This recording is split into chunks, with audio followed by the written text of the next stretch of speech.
1 Corinthians chapter 7. Now concerning the things whereof ye wrote unto me, it is good for a man not to touch a woman. Nevertheless, to avoid fornication, let every man have his own wife, and let every woman have her own husband. Let the husband render unto the wife due benevolence, and likewise also the wife unto the husband. The wife hath not power of her own body, but the husband, and likewise also the husband hath not power of his own body, but the wife. Defraud ye not one the other, except it be with consent for a time, that ye may give yourselves to fasting and prayer, and come together again, that Satan tempt you not for your incontinency. But I speak this by permission, and not of commandment. For I would that all men were even as I myself, but every man hath his proper gift of God, one after this manner, and another after that. I say therefore to the unmarried and widows, it is good for them if they abide even as I. But if they cannot contain, let them marry, for it is better to marry than to burn. And unto the married I command, yet not I, but the Lord, let not the wife depart from her husband, but, and if she depart, let her remain unmarried, or be reconciled to her husband, and let not the husband put away his wife. But to the rest speak I, not the Lord. If any brother hath a wife that believeth not, and she be pleased to dwell with him, let him not put her away.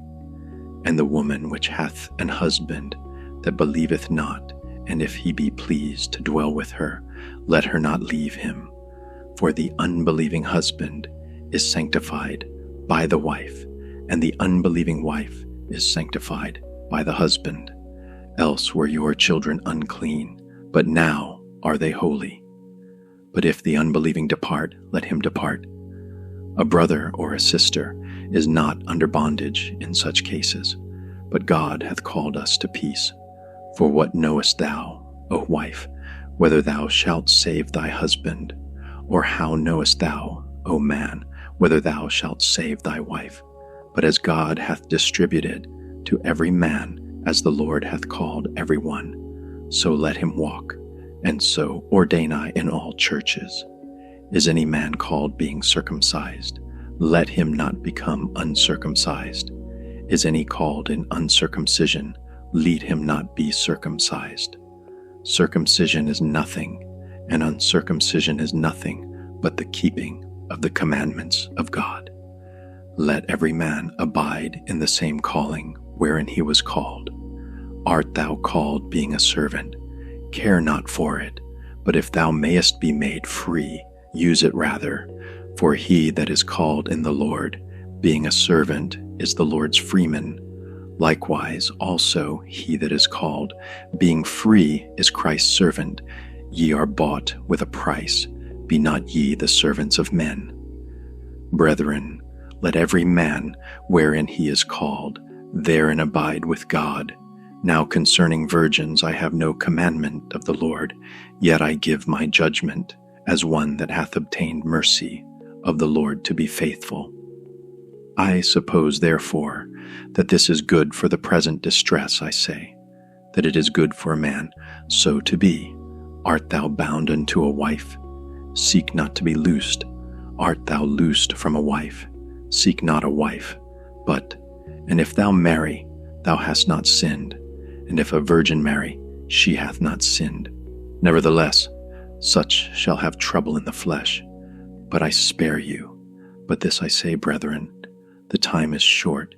It remaineth that both they that have wives be as though they had none, and they that weep as though they wept not, and they that rejoice as though they rejoiced not, and they that buy as though they possessed not, and they that use this world as not abusing it, for the fashion of this world passeth away.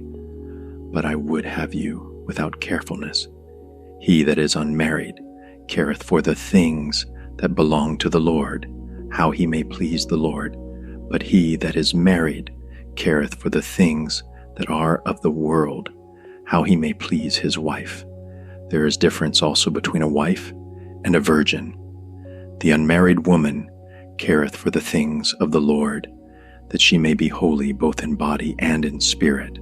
But she that is married careth for the things of the world, how she may please her husband. And this I speak for your own profit, not that I may cast a snare upon you, but for that which is comely, and that ye may attend upon the Lord without distraction.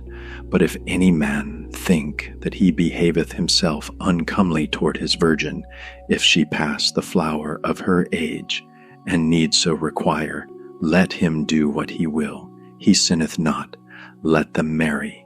Nevertheless, he that standeth steadfast in his heart, having no necessity, but hath power over his own will, and hath so decreed in his heart, that he will keep his virgin, doeth well.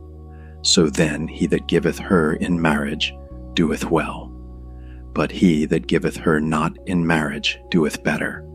The wife is bound by the law, as long as her husband liveth. But if her husband be dead, she is at liberty to be married to whom she will, only in the Lord. But she is happier if she so abide after my judgment. And I think also that I have the Spirit of God.